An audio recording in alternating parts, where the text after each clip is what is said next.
அப்படியே மக்களே பின்னாடி பார்த்தா அது ஒரு காரு ரஃபேல் பிசியூ லாஸ்ட் வீக் பார்த்தது. அதுக்கப்புறம் இப்போ தான் பார்க்குறேன்.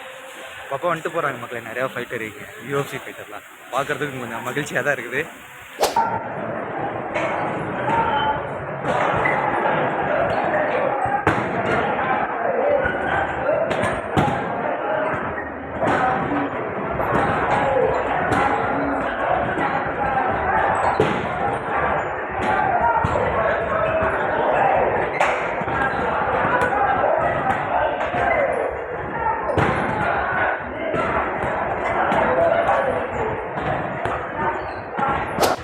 மக்களே டே 17 ஈவினிங் மொய்டா ஸ்டேஷன் வேணும் மக்களே. சாரி வேறமாக வீடியோ எடுக்க முடியல, கொஞ்சம் பாடி பெயினாக இருந்துச்சு.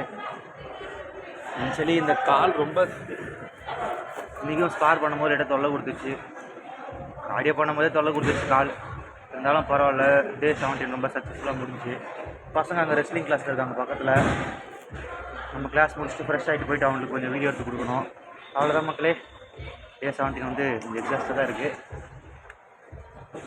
போயிட்டு ஸ்ட்ரெச்சிங் முடிச்சுட்டு ஈவினிங் டின்னருக்கு எங்கேயா வெளியே போனால் கண்டிப்பாக அந்த வீடியோவும் போடுறேன். இனிய மக்களே, ஆல்மோஸ்ட் வந்து 1000 சப்ஸ்கிரைபர் தாண்டி வந்துட்டோம். ரொம்ப நன்றி மக்களே இந்த சப்போர்ட்டுக்கு. நான் எதிர்பார்க்கல 1000 பேர் இது சப்ஸ்கிரைப் பண்ணிட்டாங்க. நல்ல விஷயம் தான் மக்களே, ரொம்ப நன்றி. நம்மளை இன்னும் சப்போர்ட் பண்ணுங்கள். நானும் முடிஞ்ச அளவுக்கு வீடியோ கொஞ்சம் அதிகமாக எடுத்து போட பார்க்குறேன். தேங்க்ஸ் மக்களே.